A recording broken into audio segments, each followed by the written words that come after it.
Guys, wag na kayong dumayo kung ganito itatanong nyo. Boss, pwede ba kitang kawawain? Saan? Sa 1v1, okay lang ba sa'yo?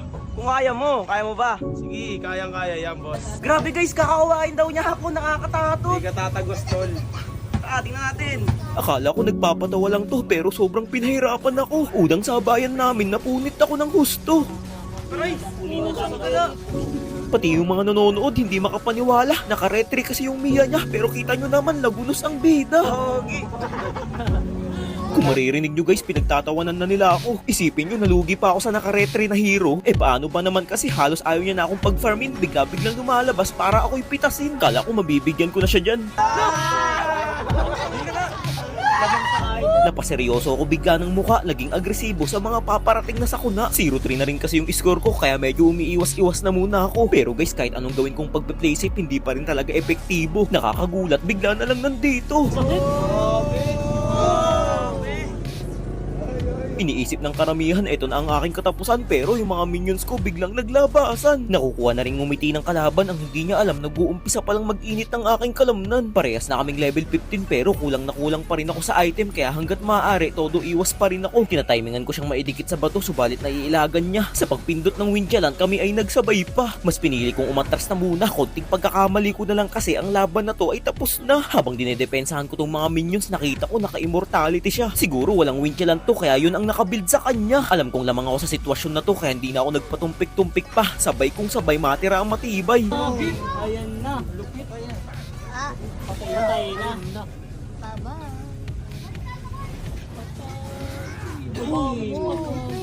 Hindi ko na pinilit habulin pa kasi hindi ko pwedeng iwan yung base ko basta-basta. Ang tangi ko lang munang magagawa ngayon ay ang paggamitin siya ng mga skills. Kung hindi man tumama ang aking sibat, antayin nyo ang aking pagratrat. Nandyan lang yan sa tabi-tabi kaya itong bumbilya ay aking pinasinde. Kasalukuyan niyang kinukuha yung red lap ko. Ngayon, ito ang sayo.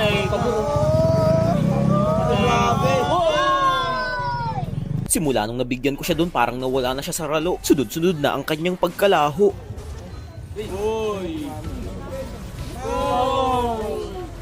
Sobrang hirap ng kalagayan ko kasi umabot na ng 26 minuto. Yung mga minions niya ang kukunat na. Pilit ko mang diretsuhin, uuwi na lang ako imbis na tapusin. Pero syempre, kinikrill ko na muna para walang magiging problema. Kung makikita nyo sa mapa guys, pressure na pressure yung top lane ko tsaka bot lane. Hindi ko pwedeng hindi depensahan yan kasi pag nag-tower lock yan, tapos ang laban. Mabubuhay siya sa loob ng 10 segundo. Sa tingin nyo, aabot pa kaya to? Parehas kaming kabado, ngunit mas lamang ako kasi yung ganitong sitwasyon ay akin ng kalkulado. Lahat ng taong nandito nagulat kasi nabaliktad ko pa. Nawala ang lungkot ng aking mukha ng aking tung makita.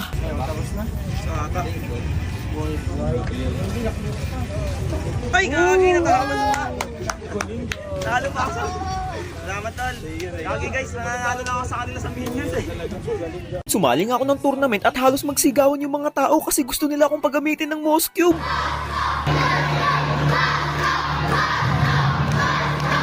Kagabi kasi biglang may nag-aya sa akin ng tournament 5 versus 5 daw. Oras na, nakalabo ko na isa sa inyo eh. Hindi kasi boss, sinali ka kasi namin sa tournament eh. Bukas na kasi gaganapin yan eh. Nilista ka na namin sa barangay namin eh. Baka pwede ka na maglaro. Dapat nagsasabi kayo pag isasali niyo ako sa tournament. Tsaka hindi naman tayo magkakakilala eh. Wala boss, kasi nakalista ka na. Hindi kami makakalaro pag di ka naglaro boss. Oh, tapos parang pinaparating nyo, pampakompleto lang ako sa team nyo. Alam nyo, nag-1v1 yung ano ko ngayon, tapos sayayain nyo ako ng tournament. Paano yan? Pagbigyan mo na kami, boss. Oo, ngayon lang naman kasi boss eh. Wala na eh. Wala na kaming isa eh. Ikaw na lang yung hinahanap namin, tsaka ikaw yung nakilala namin dito eh. Tournament pa ng 5v5. Paano yan? Pag nakilala nila ako, di baban pa nila yung Moss Cube. Eh wala na, ibang gagamitin. Ano bang role ko sa inyo? Pagkukuren ka na lang namin, boss. Oo boss, para hindi ka makilala boss. Yun na lang sana. Pagbigyan mo na kami boss. Papalitan ako ng IGN. Dapat sa susunod magsasabi kayo. Nung oras na rin, oh. Sige, sige. Guys, bad trip naman. Naisabit pa ako sa tourna. Mapipilitan tuloy ako magpalit ngayon ng IGN. Kasi pag check pa rin yung ginamit ko, guys, matik ibaba nila yung Moss Cube ko kasi halimaw ako gumamit nun eh. Palit tayo IGN, guys. Ano kaya magandang ano? Meron na ako naisip, guys. Ito eh. Si Bat. Yan, si Bat. Kumbaga, guys, yung si Shake, tapos yung Bat, si Bat. Pag Shake plus si Bat. Eh, naisip ko guys, sa tingin nyo okay lang kaya yan? Para hindi ako masyadong mahalata bukas. Si Bat. Makangas guys, no? Kakainis kasi.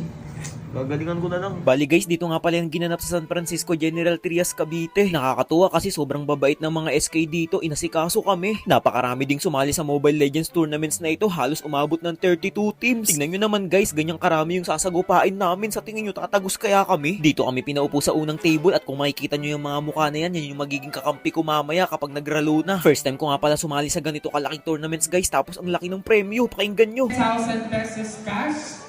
For our first place, you will receive trophy, medals, and 5,000 pesos cash. For our second place, you will receive a trophy. Napakaraming nakakakilala sa akin ditong bata, labis akong natutuwa. Magmo-Moss Cube sana ako dito guys kasi gustong gusto nila akong pagamitin nito.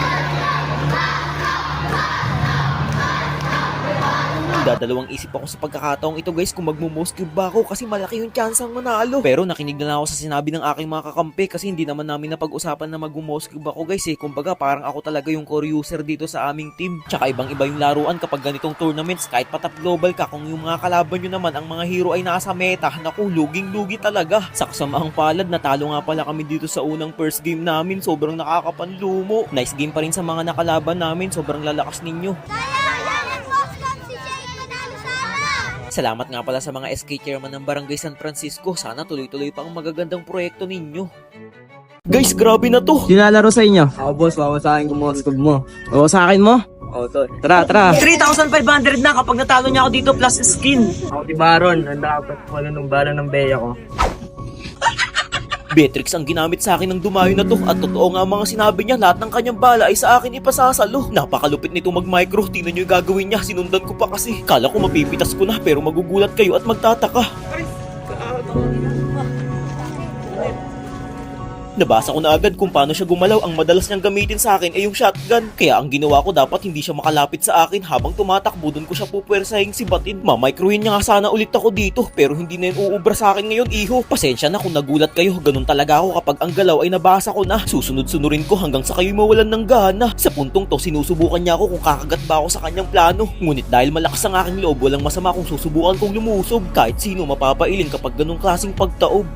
Dumating sa puntong kahit sariling blue bluff niya na akin nang pinagdadamot. Pinipilit niya pa nga makipag-agawan eh. Hindi niya alam unti-unti na akong umaabante. Ang masaklap pa nga yan, hindi niya na nga naagaw. Nanganganib pa siya sa matinding pagkatunaw. Gusto ko mang patakasin yung sibat ko, di na mapigilan sa sobrang tulin. Pakinggan na lang natin kung anong kanilang sasabihin.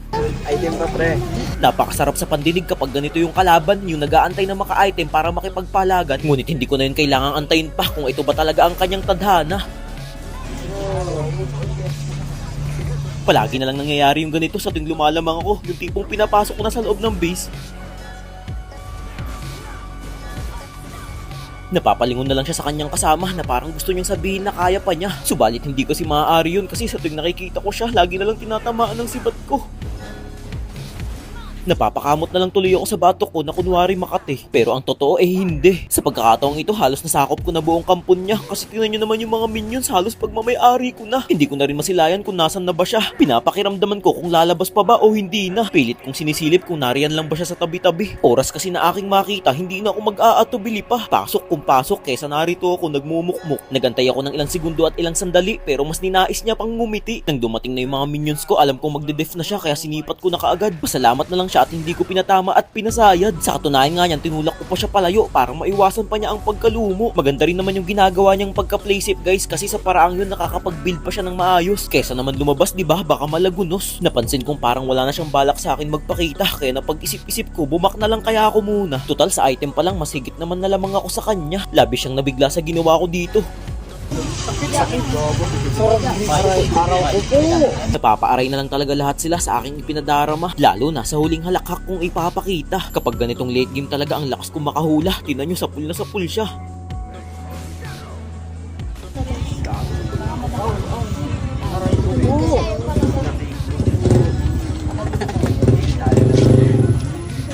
At ayun na nga guys, alam ko matatalo na siya kasi yung mga minions ko sobrang daming dumating. Parang maghuhugas lang ng plato, may daladalang dishwashing. Sige, nice game.